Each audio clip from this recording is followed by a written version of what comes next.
किसी नगर में बिलाल पादक नाम का एक अमीर इंसान रहता था। वह बहुत स्वार्थी था और सदाचार के कार्यों से कोसों दूर रहता था। उसका एक पड़ोसी गरीब परंतु परोपकारी था। एक बार पड़ोसी ने भगवान बुद्ध और उनके शिष्यों को अपने घर पर भोजन के लिए आमंत्रित किया। पड़ोसी ने यह भी विचार किया कि इस महान अवसर पर अधिक से अधिक लोगों को भोजन के लिए बुलाना चाहिए। ऐसे संकल्प के साथ पड़ोसी ने बड़े भोज की तैयारी करने के लिए नगर के सभी व्यक्तियों से दान की अपेक्षा की एवं उन्हें अपने यहाँ भोज के लिए भी आमंत्रित किया। पड़ोसी ने बिलाल पादक को भी न्योता दिया।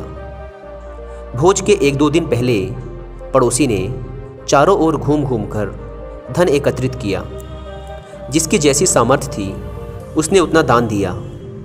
जब बिलाल पादक ने पड़ोसी को घर घर जाकर दान की याचना करते देखा तो मन ही मन सोचा, इस आदमी से खुद का पेट पालते तो बनता नहीं, फिर भी इतने बड़े भिक्षु संघ और नगर के सभी लोगों को भोजन के लिए आमंत्रित कर लिया है। अब इसे घर घर जाकर भिक्षा मांगनी पड़ रही है। यह मेरे घर भी याचना करने आता ही होगा। जब पड़ोसी बिलाल पादक के द्वार पर दान मांगने के लिए आया तो बिलाल पादक ने उसे थोड़ा सा नमक, शहद और घी दे दिया। पड़ोसी ने प्रसन्नतापूर्वक बिलाल पादक से दान ग्रहण कर लिया, परंतु उसे अन्य व्यक्तियों के दान में नहीं मिलाया बल्कि अलग से रख दिया। बिलाल पादक को यह देखकर बहुत आश्चर्य हुआ कि उसका दान सभी के दान से अलग क्यों रख दिया गया। उसे यह लगा कि पड़ोसी ने सभी लोगों के सामने उसे बेइज्जत करने के लिए ऐसा किया है, ताकि सभी यह देख सकें कि इतने धनी व्यक्ति ने कितना तुच्छ दान दिया है। बिलाल पादक ने अपने नौकर को पड़ोसी के घर जाकर इस बात का पता लगाने के लिए कहा।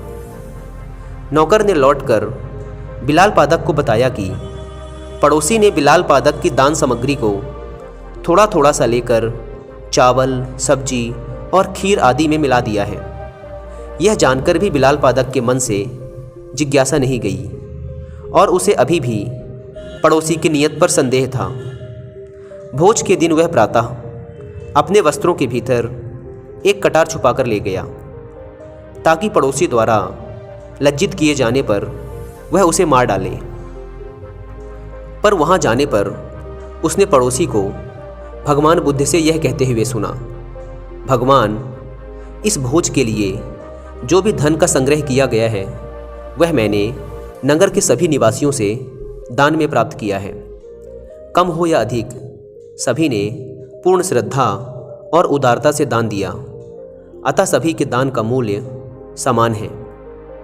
पड़ोसी के यह शब्द सुनकर बिलाल पादक को अपने विचारों की तुच्छता का बोध हुआ और उसने अपनी गलतियों के लिए सभी के समक्ष पड़ोसी से क्षमा मांगी। बिलाल पादक के पश्चाताप के शब्दों को सुनकर बुद्ध ने वहां उपस्थित समस्त व्यक्तियों से कहा, तुम्हारे द्वारा किया गया शुभ कर्म भले ही कितना ही छोटा हो, पर उसे तुच्छ मत जानो। छोटे छोटे शुभ कर्म एकत्र होकर ही भविष्य में विशाल रूप धारण कर लेते हैं। इसलिए दोस्तों, छोटी ही सही लेकिन समाज की भलाई व विकास में हमारी भी थोड़ी सी हिस्सेदारी होनी ही चाहिए, क्योंकि जब ये छोटे छोटे शुभ कार्य समाज के एक बड़े हिस्से के द्वारा किए जाते हैं तो ये एक बदलाव का रूप धारण कर लेते हैं और यही बदलाव समाज व संसार को प्रगति व उत्थान के मार्ग की ओर ले जाता है।